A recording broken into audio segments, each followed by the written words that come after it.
தமிழ்நாட்டில் வருகின்ற 19ஆம் தேதி மக்களவைத் தேர்தல் நடைபெறவுள்ள நிலையில் தேர்தல் நன்னடத்தை விதிகள் அமலுக்கு வந்ததால் சட்டமன்ற உறுப்பினர் அலுவலகங்கள் மூடப்பட்டன.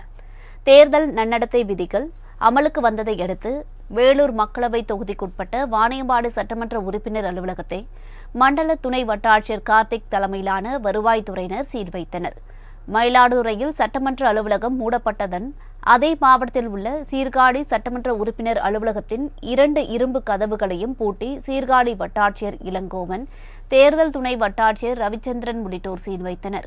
புதுக்கோட்டை மாவட்டம் கந்தர்வக்கோட்டை சட்டமன்ற உறுப்பினர் அலுவலகம் மாவட்ட தேர்தல் அதிகாரியின் உத்தரவை அடுத்து மூடப்பட்டது.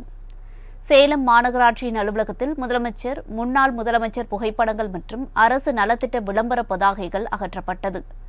தலைவர்களின் சிலைகளை மூடும் பணிகளும் அங்கு உடனடியாக தொடங்கப்பட்டன. திருவண்ணாமலை நாடாளுமன்ற அலுவலகம், திருப்பத்தூர் மற்றும் ஜோலார்பேட்டை சட்டமன்ற அலுவலகங்களும் வருவாய்த்துறையினரால் மூடப்பட்டது.